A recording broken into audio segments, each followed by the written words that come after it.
Events पे videos बनाई, guns को कैसे प्रो तरीके से चलाना है मैंने उस पे वीडियोस बनाई। उसके बाद मैं प्लेयर्स पे आया, तो ये सबसे टर्निंग पॉइंट था मेरे लाइफ का। पहला तो 7,000 था, दूसरा मेरा पेमेंट 20,000 हो गया, डायरेक्ट डबल ट्रिपल हो गया। फिर तीसरे महीने 40 हो गया, फिर उसके बाद अमाउंट बढ़ता ही गया। और इस ग्रोथ के वजह से जो मोटा पैसा आने लगा ना, एक टाइम के लिए मेरे पापा को लगने लगा कि ये कुछ गलत काम कर रहा है, पैसा कहाँ से आता है, ऐसा हो ही नहीं सकता। तो अभी 18 साल का भी नहीं हुआ है, तेरा खुद का बैंक अकाउंट नहीं है, तेरे अकाउंट में पैसे लाखों में कैसे आ रहे हैं।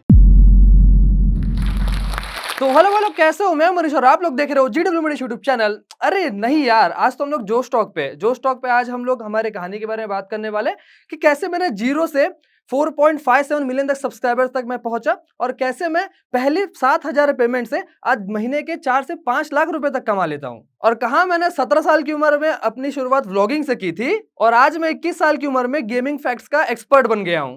चंद्रपुर में रहता हूं, महाराष्ट्र में। तो ये बात है 2019 की, और उस टाइम पे बहुत सारे मेरे लाइफ में ऊपर नीचे चीज़ें हो रही थी। मेरे घर पे फादर, जो कि सब चीज़ हमारे घर में हैंडल करते हैं, वही हमारे घर की करता धरता है। सो पहले हमारे घर में ना सब चीज़ें काफ़ी अच्छी थी, लेकिन एक टर्न ऐसा आया घर में कि थोड़ी सी ना फाइनेंशियल प्रॉब्लम शुरू हो गई थी। वो पापा सिविल कॉन्ट्रैक्टर है, काम करते हैं, ठेकेदार। तो पेमेंट्स का थोड़ा इशू हो गया था। ठेकेदारी में क्या होता है कि अगर किसी के पापा ठेकेदार आप में से, तो उनको पता होगा, लेबर्स को पहले खुद के जेब से पेमेंट करना पड़ता है, फिर जो साइट होता है वहां से पेमेंट मिलता है। तो पहले खुद पैसे डालना पड़ता है, उसके बाद पेमेंट मिलता है, उसके बाद अपना बचता है। लेकिन पापा पेमेंट करते गए क्योंकि बहुत बड़ा कंस्ट्रक्शन साइट था और गवर्नमेंट का था बेसिकली। तो वहां तो कुछ हम रोक नहीं सकते। एक टाइम पीरियड होता है 1 साल का, उसके अंदर वो करना होता है, वरना कुछ भी हो सकता है, क्योंकि गवर्नमेंट है, प्राइवेट में सब नहीं होता। तो वहां पैसे जाते गए, लेकिन पैसे आते नहीं थे, पैसे आ नहीं रहे थे। सो दिक्कत वहां पे हो रही थी। हमारे घर के पूरे पैसे लाइक पानी की तरह बह गए थे, ये पेमेंट करना, वो पेमेंट करना, और पैसे तो आ नहीं रहे थे। सो उस टाइम पे ना मैं 10th स्टैंडर्ड में था। तो बात तो ये 9th स्टैंडर्ड की जो मैं आपको बता रहा हूँ, लेकिन मैंने असली जो कह सकते हो इस जंग कह सकते हो, मेरे लाइफ के लिए तो एक जंग ही है। तो इस जंग में मैंने पार्टिसिपेट, या फिर कह सकते हो शुरुआत मैंने 10th स्टैंडर्ड से ही की, क्योंकि 10th एक बोर्ड एग्जाम है भाई। 10th, और 10th में तो आपको जितना अच्छा हो सके उतना चीजें करना है। सो 10th स्टैंडर्ड में मैं बस वेट कर रहा था कि कब मेरे बोर्ड्स के एग्जाम खत्म होंगे, और जैसे मेरे बोर्ड्स के एग्जाम खत्म होंगे मैं कुछ कर पाऊं। तो पूरा 10th मैंने सोचने में लगा दिया कि मैं क्या करूं, क्योंकि मुझे कुछ ऐसी चीजें करनी है जो पापा को ना कह सके कि उनका नाक, मतलब कह सकते हो यार, नाक ना कटे यार। मैं कुछ ऐसा काम नहीं कर सकता, लेबर काम तो नहीं कर सकता, या फिर छोटे मोटे काम नहीं कर सकता। मुझे कुछ ऐसा करना है जो मैं अच्छे से कर पाऊं। सो मैं सोचता ही था, मेरा पूरा 10th निकल गया, और उस 10th स्टैंडर्ड के बीच में ही एक व्लॉगर को देखता था, मेरा फ्रेंड, मैं नहीं, मेरा फ्रेंड। और उसने अपना व्लॉगिंग चैनल शुरू किया, मेरा क्लासमेट था वो। तो व्लॉगिंग चैनल शुरू किया, और मैंने उसके व्लॉग देखा। मुझे लगा भाई ये कर रहा है तो मैं क्यों नहीं कर सकता। फिर मैंने उस व्लॉगर को देखा, मुझे काफी इंस्पायरिंग लगा वो व्लॉगर। मतलब भाई क्या बोलता है यार बंदा, मतलब कॉन्फिडेंस तो खतरनाक है, एकदम यूनिक था उस टाइम पे वो व्लॉगर। और फिर मेरा फ्रेंड करता था, यार ये कर सकता था, हम भी तो कर सकते, और उसने 10th में ही करना शुरू कर दिया था। फिर मैं वेट कर रहा था। 2019 में 29 मार्च को मेरा 10th का आखिरी बोर्ड एग्जाम था, और जैसे ही मेरा बोर्ड एग्जाम खत्म है, पूरी तरीके से फ्री हो गया। घर में ना रोक टोक पढ़ाई की, कहीं भी मैं घूम सकता हूँ, कहीं भी कुछ कर सकता हूँ। मैंने मेरे फ्रेंड का कैमरा उठाया, मोबाइल इसलिए नहीं क्योंकि मोबाइल था ही नहीं ढंग का। 5 मेगापिक्सल का कैमरा, जिसमें कैसी क्वालिटी आएगी। सो फ्रेंड के डीएसएलआर को मैंने मांगा, उससे शूट किया, और पहला व्लॉग बनाया। पहला व्लॉग अगर मैं आज के टाइम पे टॉपिक बताऊंगा ना, आपको काफी ज़्यादा अजीब लगेगा कि ये कैसा व्लॉग बनाया था, बट उसमें अच्छे व्यूज आ गए थे। क्योंकि अगर नहीं पता आपको, तो यूट्यूब का जो पहला वीडियो होता है ना, उसको यूट्यूब खुद ही पुश कर देता है। अगर आपकी वीडियो में बहुत ज़्यादा दम होगा पहले वीडियो में, तो हो सकता है आपकी यूट्यूब का पहला ही वीडियो मिलियन चले जाए, और ऐसा होता भी है, बहुत सारे लोगों के साथ हुआ है। तो मेरे पहले वीडियो में 2-3 दिन में 1000 व्यूज आ गए थे, जो कि बेसिकली एक व्लॉग था। और मैंने ये घर में बात सबको बता दी थी, मम्मी पापा भैया भाभी सबको बता दी थी। मुझे लगा कि सबको शेयर करते जाऊंगा, और उसके बाद थोड़े थोड़े व्यूज बढ़ते जाएंगे, और थोड़े थोड़े करते करते वैसे बढ़ते जाएंगे, फिर मैं भी एक दिन पॉपुलर हो जाऊंगा। तो जो मोटिव से मैंने शुरू किया था कि मैं पापा को फाइनेंशियली हेल्प कर पाऊंगा उस टाइम पे, वो मोटिव मेरा चालू था। और मेरे अंदर किसी चीज की आग नहीं थी, मेरे को बस पापा को सपोर्ट करना है, बस इसी चीज की आग थी, फाइनेंशियली मैं उनका बैकबोन बन पाऊं। मैंने पहला वीडियो बनाया, फिर अगले हफ्ते मेरी दूसरी वीडियो आई। मैं सब फ्रेंड्स को शेयर करता था, फैमिली में शेयर किया, चाचा चाची को शेयर किया, बुआ फूफा सबको शेयर किया। कोई मुंह में बोलता नहीं था कुछ, लेकिन मुझे पता चल गया था कहीं ना कहीं से कि पीठ पीछे बुराई होती है यार। मैं सोचा छोड़ो, शुरुआत में तो ये सब होता ही है। उसके बाद चीज़ें ऐसी होती गई, मैंने 5-6 कंटेंट डाल दिया और फिर एक लास्ट मैंने अपना व्लॉग डाला, जो कि मेले के टाइम था और वहाँ जो इंसिडेंट हुआ ना, उसके बाद तो मैं पूरा टूट गया। मैं बोला भाई मेरे को ये नहीं करना है। तो मेले में गए थे बेसिकली हम सब फ्रेंड्स, मेरे जो स्कूल फ्रेंड्स थे 10th स्टैंडर्ड के, तो मेले में ही गए थे और 11th स्टैंडर्ड में बेसिकली पहुँचा नहीं था मैं। अब पहुँच गया था कह सकते हो, अच्छे फ्रेंड्स नहीं थे। मतलब उतना गहरी दोस्ती नहीं थी जो 10th स्टैंडर्ड वालों के साथ थी। तो मैं गया था मेले में ही दोस्तों के साथ। तो मेले में बहुत सारे क्राउड होते हैं। मेले में तो आप सभी को पता है कि कैसे क्राउड होते हैं भाई, आजू-बाजू पूरा भीड़ होता है। मैं उस पूरे भीड़ में ऐसा मोबाइल खोल के व्लॉगिंग कर रहा हूँ। तो उतने भीड़ को देख के जो मेरे साथ मेरे दोस्त आए हैं, वो भी व्लॉग में आने से हेजिटेट कर रहे हैं, मतलब शर्मा रहे हैं, उनको बड़ा वियर्ड सा लग रहा है। और मैं समझ गया जब मैंने अपने फ्रेंड को बोला व्लॉग में ये बोलना, हम ये खा रहे हैं, वो खा रहे हैं करके। उसने डायरेक्टली मना कर दिया, नहीं भाई इतने भीड़ में मेरे से नहीं हो पाएगा। मैं अकेले क्या करूँगा, फ्रेंड्स के साथ गया था। तो वो एक चीज़ फिर एक और खटक गई, उसके बाद मैं पूरा टूट गया। अब नहीं हो पाएगा मेरे से। फिर मैंने वो छोड़ दिया, व्लॉगिंग ही छोड़ दिया और उस टाइम तक वीडियोस वगैरह सारी थी यूट्यूब पे, थोड़े-थोड़े व्यूज़ आना शुरू हुए थे। एक टाइम में ऐसा लगा कि फालतू छोड़ दिया, लेकिन फाइनेंशियल प्रॉब्लम तो खत्म हुई नहीं थी। अब एक दिन अचानक से मेरे को एक यूट्यूबर का वीडियो आता है जो कि गेमिंग का वीडियोस डालता है मेरे यूट्यूब के होम पेज पे। सो मैं उसकी वीडियोस देखा और मुझे काफ़ी अलग लगा कि ये बंदा गेम भी खेल रहा है, वीडियो भी डाल रहा है और यूट्यूब से पैसा भी कमा रहा है। और उस टाइम में मैं भी फ्री फायर खेलता था। तो मेरे को फ्री फायर खेलते-खेलते 1 साल अप्रॉक्स हो गया था, क्योंकि मैं मेरे बोर्ड्स एग्ज़ाम से पहले से ही खेल रहा था। सो मेरे को काफ़ी अच्छा समझ आ गया था गेम के बारे में। बहुत चीज़ें समझ में आ गई थी कि कैसे गेम चलता है। बहुत अच्छा भी खेलता था मैं, बेसिकली कह सकते हो गेम में प्रो प्लेयर था मैं उस टाइम पे, 2019 में अच्छा खासा प्लेयर था। तो फिर मैंने सोचा बोलना तो मेरे को आता ही है, बहुत सारे लोगों के सामने बोल ही देता हूँ मैं। तो अब मैं क्या करूँगा, बिना फेस दिखाए बोल देता हूँ। लोग फेस देखेंगे भी नहीं और मैंने सोच लिया था कि इस बार किसी को बताऊँगा नहीं। किसी को बताना नहीं है मेरे मतलब मैं ये करता हूँ, वो करता हूँ। क्योंकि एक बार जो गलती कर बैठा हूँ उसको वापस क्यों करूँगा? सो फिर मैंने नवंबर में 2019 के नवंबर में जो मेरा चैनल था उसी का नेम चेंज किया और उसमें जितनी व्लॉगिंग की वीडियोस थी सारे डिलीट कर दिया। और मैं अभी बहुत पछताता हूँ डिलीट क्यों किया, वो रखना था यार। तो डिलीट करने के बाद मैंने वहाँ पे अपने फ्री फायर की वीडियोस डालना शुरू किया। अब डालूँ क्या?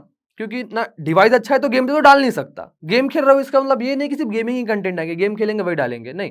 क्योंकि डिवाइस ही अच्छा नहीं था। 2 जीबी रैम में इतना लैग करता था कि मैं क्या करूँ उसमें? कुछ समझ नहीं आता। ना गेम ढंग का चले तो रिकॉर्डिंग क्या होगा? तो फिर उसके बाद मैंने जिस बंदे का वीडियो देखा था, मैंने वही सेम कंटेंट सोचा कि ये बढ़िया लग रहा है मेरे को, और वो कंटेंट था बेसिकली इवेंट्स का। हमारे गेम में कौन से इवेंट्स आ रहे हैं? हर रोज़ तो नहीं, मतलब जब भी गेम आता था जब भी गेम में इवेंट आ रहा था, तो हमेशा वो सुबह 4 बजे इवेंट आ रहा था, नया इवेंट। जैसे कि उस इवेंट में गेम के अंदर कुछ आइटम हो गया जो आने वाला है, नया है, या फिर उसकी स्किन हो गई या कुछ हो गया, तो सुबह 4 बजे आता था। तो वो बंदा सुबह 4 बजे वीडियो अपलोड कर देता, 4 बजे आए बराबर। और जब बच्चे सुबह उठते थे या फिर प्लेयर्स जब उठते थे सुबह, तो जब वो यूट्यूब खोलते थे, तो उनके सामने वो इवेंट का आता था। और एक अच्छी चीज़ है, वो सर्च टर्म में आता है। मतलब हमारे गेम में कोई इवेंट आया तो लोग यूट्यूब पे जाके सर्च करते हैं, तो व्यूज़ ज़्यादा आने के बहुत ज़्यादा चांसेस बढ़ जाते हैं। सो मैंने भी वही इवेंट्स का डालना शुरू किया, लेकिन मैंने घर में किसी को बताया नहीं था। ना मॉम को पता था, ना डैड को, और ना ही किसी फ्रेंड्स को, क्योंकि मैंने इस बार ठान लिया था किसी को नहीं बताऊंगा। अगर इस बार भी कुछ हो नहीं पाया तो मैं मेरा जिंदगी भर के लिए मजाक बन जाएगा पूरे सर्कल में। तो मैंने किसी को बताया नहीं था। अब क्वेश्चन ये आता है कि मैं घर में क्या बोल के 4 बजे गेम खेलूं? नहीं होता है ना भाई। कॉलेज वगैरह थी, 11th स्टैंडर्ड, बेसिकली महाराष्ट्र में 11th स्टैंडर्ड को कॉलेज ही बोलते हैं, जूनियर कॉलेज बोलते हैं या फिर जो भी, तो हम 11th में कॉलेज ही बोलते थे। तो सुबह 7 बजे हमारी कॉलेज रहती थी। 4 बजे किस बेसिस पे मैं उठूं, गेम चालू करूं और कब रिकॉर्ड करूं? अगर मैं रिकॉर्ड करूंगा तो घर में पता चल जाएगा कि ये कुछ तो कर रहा है। उसके बाद मैं आया गन्स पे। हमारे गेम में बहुत सारी गन्स है। मैं जैसे कि आपको पहले ही बोला, मैं प्रो था अपने गेम में, तो बहुत सारी गन है। और उसमें सबसे एक हार्ड चीज आती है, एक स्नाइपर होता है। जो गेमिंग खेलता है, बैटल रॉयल गेम खेलते हैं, उनको पता होगा स्नाइपर कितना हार्ड है चलाना। आप फ्री फायर में ले लो, आप बीजीएमआई ले लो। तो मेरे को स्नाइपर तो चलानी आती ही थी। तो मैंने ना स्नाइपर के ऊपर वीडियो बना दी कि आप ये स्नाइपर को प्रो की तरह कैसे चला सकते हो, और वो वीडियो वायरल निकल गई। उसके बाद मैंने उसका पार्ट 2 बनाया, उसमें भी अच्छे व्यूज आ गए।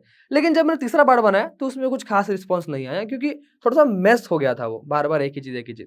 तो फिर मेरे दिमाग में आया कि गन्स पे चला, ये गन थोड़ी मुश्किल है, तो एक और गन तो है मुश्किल, ये भी मेरे को चलानी आती है, तो चलो इस पे बना देते हैं। तो फिर इस पे बनाया, उस पे भी व्यूज आ गए। तो बेसिकली मैं वहां पे सिखा रहा था कि ये गन को आपको चलाना कैसे है। तो मैंने सब गन्स के ऊपर एक करके वीडियो बना दी। लेकिन फिर मेरे दिमाग में आया गन्स तो खत्म हो गई। फिर मैंने प्लेयर्स पे रैंकिंग करना शुरू किया गन्स के बाद, कि बहुत सारे प्लेयर्स हैं अपने गेम में, फ्री फायर कम्युनिटी में इतने सारे यूट्यूबर, इतने सारे प्लेयर एक से एक खेलते हैं सब, मतलब क्या बताऊं भाई, देखोगे ना 1 सेकंड में 4-5 बंदे मार देंगे, ऐसे-ऐसे प्लेयर्स थे। तो फिर मैंने उनको रैंकिंग करना शुरू किया। उनका गेम देख के, उनको उनका जो चीज़ें हैं गेमिंग में काम आती है, वो सब चीज़ें देख के मैंने उनको रैंकिंग करना शुरू किया। 1 पे कौन डिज़र्व करता है, सेकंड पे कौन डिज़र्व करता है, क्योंकि प्लेयर्स के बीच डिबेट होती थी, ये मेरा फेवरेट है, ये मेरा फेवरेट है। तो जिनका जो फेवरेट है उनके लिए तो वो नंबर 1 ही है ना। तो उसमें मेरी एंट्री होती थी, मैं अपना 5 प्लेयर्स का ओपिनियन लेके आता था, जो कि अच्छा खेलते हैं उनके गेम प्ले के हिसाब से। फिर वो वीडियोज़ वायरल निकलना शुरू हो गई। सबसे बढ़िया स्नैपर कौन चलाता है, सबसे बढ़िया मूवमेंट किसका होता है, सबसे बढ़िया शॉटगन कौन चलाता है, सबसे बढ़िया एसएमजी कौन चलाता है। तो ये सब वीडियोस भी वायरल निकलना शुरू हो गए, लेकिन वही बात है, लिमिटेड प्लेयर्स है भाई, एक प्लेयर्स को आप कितनी बार बताओगे। तो ये भी मैं समझ गया था कि ये 1 महीने बाद ये भी नहीं चलेगा कंटेंट, भले उसमें बहुत तगड़ा रिस्पांस आ रहा था। तो ये सब करते करते 2019 तो खत्म हो गया, 2020 आ गया, और अभी तक मैंने क्या क्या किया, इवेंट्स पे वीडियोस बनाई, उसके बाद गेम्स के गन्स को कैसे प्रो के तरीके से चलाना है, मैंने उस पर वीडियोस बनाई, लोगों को सिखाया कि ये गन कैसे चलाना है। उसके बाद मैं प्लेयर्स पे आया। ये 3 चीजें अलग अलग कंटेंट ट्राई करने के बाद भी मेरे सब्सक्राइबर सिर्फ 20 से 25 हजार ही हुए थे, ज्यादा नहीं हुए थे, और अब तक मेरा यूट्यूब का पेमेंट भी नहीं आया था। तो मैं कब तक ये करते रहूंगा। फिर मैंने एक और सोचा, एक टर्निंग पॉइंट लिया लाइफ में कि शायद ये अच्छा चल सकता है, और वो चला भी। मैंने यहाँ पे किया गेम्स के आइटम के ऊपर वीडियो बनाना, कि गेम्स के यूनिक आइटम कौन से, गेम्स के रेयर आइटम कौन से, गेम्स में सबसे पॉपुलर आइटम्स कौन से, गेम में ऐसा कौन सा आइटम जो कि सबसे ज्यादा यूज होता है, ये करना शुरू किया मैंने। बट फिर भी वही, कंटेंट तो शॉर्टेज होना ही है कुछ टाइम के बाद। अब भाई ये कंटेंट भी बनाया, वो कंटेंट भी बनाया, सब तो शॉर्ट हो ही रहा है। फिर उसके बाद 2020 के पहले क्वार्टर में ही, मतलब जनवरी से अप्रैल के बीच में 2020 में ही मेरे दिमाग में एक बढ़िया कंटेंट आया, और वो है फैक्ट्स का। फैक्ट्स कभी खत्म होता ही नहीं, सबसे बढ़िया चीज तो ये है। तो मैंने गेम के अंदर के फैक्ट्स बताना शुरू किया, गेम के अंदर की ये चीज ऐसी क्यों है, पहले गेम के अंदर ये चीज ऐसी थी, फिर बाद में इसको चेंज किया गया। Facts in the sense normal facts, और फिर गेम में जब अपडेट आता है तो उसके बाद चीजें चेंज हो जाती है। तो ये था बहुत बढ़िया, क्योंकि गेम में कभी अपडेट आना बंद नहीं होगा, गेम की चीजें कभी भी लाइक वैसी की वैसी नहीं रहेगी, हमेशा चेंजेस होते रहेंगे, गेम में नई चीजें आती रहेंगी, तो उसके चीजें भी काफी सारे रीजन रहेंगे। तो ये बन गया मेरा फैक्ट का सीरीज। और 2020 के पहले क्वार्टर से आज 2024 चल रहा है, आज तक ये जो मेरा सीरीज है फैक्ट्स का, वो चलता ही है, और काफी इंटरेस्टिंग, अभी भी लोगों को काफी ज्यादा पसंद आता है। तो 2020 में जब मैंने फैक्ट्स बनाना शुरू किया था, उस टाइम पे मेरे 25 हजार या 20 हजार सब्सक्राइबर थे। फिर उसके बाद 2020 में जब मैंने फैक्ट्स बनाना शुरू किया, उसके बाद आते आते थोड़ा थोड़ा करते करते करते 2020 के लास्ट क्वार्टर तक मेरे हो गए थे 1 मिलियन सब्सक्राइबर्स। मतलब कह सकते हो कि 6 से 7 महीने में जो फैक्ट का सीरीज ने जो मेरे को ग्रोथ दी है, मैंने सीधा 1 मिलियन सब्सक्राइबर टच कर लिया। तो ये सबसे टर्निंग पॉइंट था मेरे लाइफ का। और उसके बाद जुलाई मंथ में ही ये बेसिकली मेरा पहला पेमेंट यूट्यूब का आया था 1 लाख सब्सक्राइबर्स में। जी हाँ, आपने बिल्कुल सही सुना, 1 लाख सब्सक्राइबर्स में आया था। 1 लाख सब्सक्राइबर्स में मेरा पहला पेमेंट आया था। फिर उसके बाद 1 महीना निकला, अगले महीना मेरा पेमेंट, पहला तो 7,000 था, दूसरा मेरा पेमेंट 20,000 हो गया, डायरेक्ट डबल ट्रिपल हो गया। फिर तीसरे महीने 40 हो गया। फिर उसके बाद अमाउंट बढ़ता ही गया।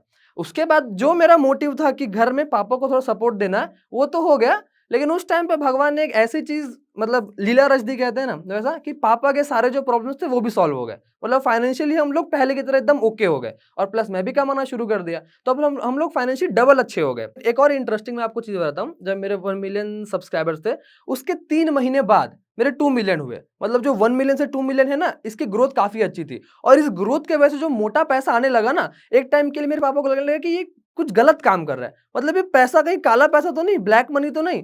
तो फिर पापा एकदम ना अजीब सा ही पूछते थे मेरे को, ये पैसा कहाँ से आता है, ऐसा हो ही नहीं सकता, तो अभी 18 साल का भी नहीं हुआ है, तेरा खुद का बैंक अकाउंट नहीं है, तेरे अकाउंट में पैसे लाखों में कैसे आ रहे हैं।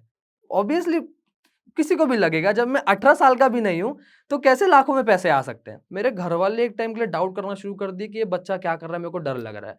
फिर बैंक में वापस जाके पता कि ये पापा ने खुद से ही, हमको तो बाद में बताया पापा ने, कि ये जो पैसा आ रहा है ये सही तो है ना, इससे हमको आगे प्रॉब्लम नहीं होगी। पापा को ये समझ में आ गया था कि मैं सही तरीके से पैसे कमा रहा हूँ। और उस टाइम पे मेरी एज अभी भी 18 नहीं हुई थी, मैं 17 साल का ही था। और 17 साल की एज में 4 से 5 लाख मिनिमम बता रहा हूँ, फिर भी मैं आपको, ये तो बिजनेस की तरह अप डाउन होते रहता है, मिनिमम 4 से 5 लाख कमा रहा हूँ। खतरनाक ही सीन हो गया था उस टाइम पे। फिर हमने अपना घर रेनोवेट किया, मेरा पुराना घर था बेसिकली। पुराने घर को हमने रेनोवेट किया उस टाइम पे। फिर रेनोवेशन में भी अच्छा खासा खर्चा लग गया, 25-30 लाख का खर्चा लग गया और सारा खर्चा मैंने किया। मैंने पापा को बोला था आप 1 रुपया नहीं दोगे, मैं दूंगा। और जब रेनोवेशन कंप्लीट हुआ उसी टाइम में मेरा बर्थडे आया, तब मैं जाके 18 साल का हुआ, रेनोवेशन जब पूरा घर का हुआ। फिर उसके बाद चीज़ें चलती गई। मेरे को वीडियो बनाते-बनाते और ज़रा नॉलेज आती गई। मैं जब करते गया काम को तो मेरे को समझते गया कि हाँ, ये मैं मिस्टेक कर रहा था इसको, तो फिर मिस्टेक्स को सही करते गया। फिर धीरे करके मेरा चैनल और बड़ा होता गया। मैंने 3 मिलियन किया, 4 मिलियन किया और अभी 4.5 मिलियन पे हूँ। तो अभी मेरी उम्र 21 साल है, मेरे यूट्यूब पे 4.57 मिलियन सब्सक्राइबर्स है और आराम से महीने का 4 से 5 लाख रुपए तो अर्न कर ही लेता हूँ यूट्यूब से। और मैं काफ़ी लग्ज़री लाइफ़ जी सकता हूँ, काफ़ी महँगे-महँगे कार ले सकता हूँ, लेकिन मैंने अपना लाइफ़ देखा है कि मैं पहले कैसा लाइफ़ अच्छी थी, फिर बुरी हो गई काफ़ी, फिर थोड़ा प्रॉब्लम से मैं ऊपर उठा, मतलब मैंने अप डाउन काफ़ी ज़्यादा देखे हैं। तो मैं जितना भी अर्न करता हूँ ना, उसे मैं इन्वेस्ट कर देता हूँ। मॉम के लिए गोल्ड खरीद लिया, पापा के लिए कुछ और खरीद लिया या फिर प्रॉपर्टीज़ में इन्वेस्ट कर दिया, ताकि ये कैसा बाद में जाके काम आए। तो बेसिकली मेरा सारा का सारा पैसा इन्वेस्टमेंट में ही चला जाता है, जो कि फ्यूचर में काफ़ी काम आएगा हमारी पूरी फैमिली को। मैं आपसे बस यही कहना चाहता हूँ कि अगर आप भी अपने घर में एक बैकबोन बनना चाहते हो फाइनेंशियली, सो आप भी गेमिंग इंडस्ट्री में एंट्री कर सकते हो, क्योंकि गेमिंग इंडस्ट्री अभी काफ़ी छोटी है, अभी उसको बहुत बड़ा बनना है। सो अगर बात करें सिर्फ हमारे गेम की, तो एक बहुत अच्छा एग्जांपल देता हूँ। 2 साल हो चुका है, 2 से ढाई साल हमारा गेम बैन है, फ्री फायर बैन है। उसके बाद भी मेरे से काफ़ी सारे यूट्यूबर हैं जो कि आराम से 4 से 5 लाख रुपए कमा लेते हैं, जबकि गेम बैन है। तो सोचो जब गेम अनबैन होगा, तो फिर हम और कितना अर्न कर सकते हैं। तो इसलिए मैंने कहा गेमिंग अभी बच्चा है, गेमिंग का फ्यूचर बहुत बड़ा है। अभी लोग गेमिंग में करियर मानते नहीं है, लेकिन आने वाले टाइम में जब ये बच्चा बड़ा होगा तो ऑब्वियसली घर के सब माँ-बाप भी सोचेंगे कि गेमिंग में भी करियर है। तो अगर आप गेमिंग शुरू करना चाहते हो तो अभी बहुत बढ़िया मौका है। लोगों को लगता है बहुत कॉम्पिटिशन बढ़ गया है, लेकिन ये कुछ भी नहीं है डूड, बहुत चीज़ें अभी बची है। अगर आप कोई भी गेम में एंट्री मारना चाहते हो तो आपको हमेशा कोई ऐसी चीज़ कर लेना, या फिर कोई भी हमेशा ये चीज़ ध्यान में रखना कि कोई जो नहीं कर रहा है वो कर लो। आप ना 2-3 महीने में ही बहुत अच्छी चीज़ें कर लोगे यूट्यूब पे। सो लास्टली मैं जोश टॉक को दिल से थैंक यू कहना चाहूँगा, क्योंकि इनके प्लेटफॉर्म में हम लोग गेमिंग इंडस्ट्री के बारे में बात कर पाए, मेरी पूरे कहानी के बारे में बात कर पाए, जो कि काफ़ी सारे लोगों तक पहुँचेगी। सो दिल से बहुत बहुत थैंक यू जोश टॉक।